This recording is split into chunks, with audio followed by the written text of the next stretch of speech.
పెళ్ళైనా పండగైనా వేడుక ఏదైనా పట్టు చీరల ప్రత్యేక వేదిక వారాహి సిల్క్స్. బరి తెగించిన పాకిస్తాన్ పని ఖతమవుతుంది. పాకిస్తాన్లోకి భారత సైన్యం చుచ్చుకుపోతుంది. ఓవైపు భారత్ విజృంభిస్తుంటే మరొక పక్కలో బల్లంలాగా బలూచిస్తాన్ విధ్వంసం సృష్టిస్తుంది. తాలిబాన్లు డ్యూరాండ్ రేఖ దాటినట్లుగా తెలుస్తోంది.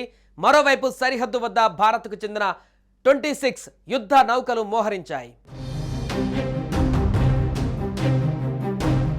పాకిస్తాన్ మరోసారి బరి తెగించింది.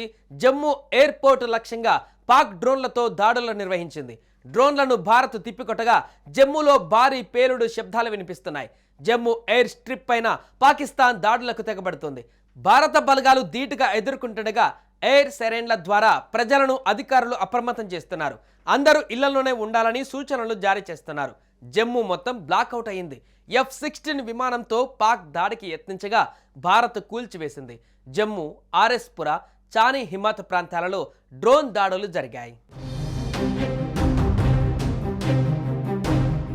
మరోవైపు ఇస్లామాబాద్లో పాక్ ప్రధాని షహబాజ్ షరీఫ్ నివాసానికి కేవలం 20 కిలోమీటర్ల దూరంలో భారీ పేలుడు సంభవించింది.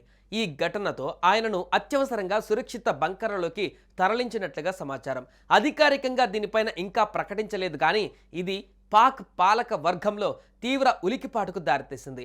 ఈ దాడులతో భారత్ పాకిస్తాన్కు మరింత లోతైన ప్రతీకారం తీర్చేందుకు సిద్ధంగా ఉందని రక్షణ రంగ వర్గాలు చెబుతున్నాయి. పాకిస్తాన్ చేస్తున్న గగనతల దాడులు, డ్రోన్ చొరబాట్లకు భారత భద్రతా వ్యవస్థ చాలా తీవ్రంగా స్పందిస్తూ ఉంది.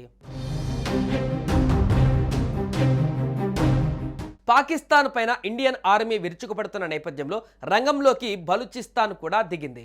పాకిస్తాన్ నుంచి విడిపోవాలని కోరుకుంటున్న బలూచిస్తాన్ లిబరేషన్ ఆర్మీ ఇండియాకు తోడైంది. పాకిస్తాన్ పైన ఇండియన్ ఆర్మీ దాడులు చేస్తున్న నేపథ్యంలో ఇదే అదునుగా చూసుకొని బలూచిస్తాన్ కూడా ప్రతీకారం తీర్చుకుంటుంది. పాకిస్తాన్లోని 6 ప్రాంతాలలో ఒకేసారి పేలుళ్లు జరిపింది బలూచిస్తాన్. దీంతో చాలా మంది పాక్ సైనికులు అలాగే సాధారణ ప్రజలు కూడా మరణించినట్లుగా తెలుస్తోంది. అటు క్వెట్టాలోని పాక్ ఫోర్సెస్ ప్రాంట్రియాన్ క్వార్ట్స్ హెడ్ క్వార్టర్స్ పైన దాడులు నిర్వహించింది. 14 మంది పాక్ సైనికులు మరణించినట్లుగా సమాచారం. చమురు క్షేత్రాలపైన బలూచీలు దాడులు చేస్తున్నారు. మరోవైపు భారతదేశం పైన పాకిస్తాన్ ఇప్పుడు ఓ కొత్త విధానంతో దాడికి సిద్ధమవుతుందని ఇండియన్ ఆర్మీ హెచ్చరించింది. ఇది ఎటువంటి ప్రత్యక్ష పోరాటం కాకుండా సైబర్ యుద్ధం రూపంలో ఉంటుందని నిఘా వర్గాలు హెచ్చరిస్తున్నాయి.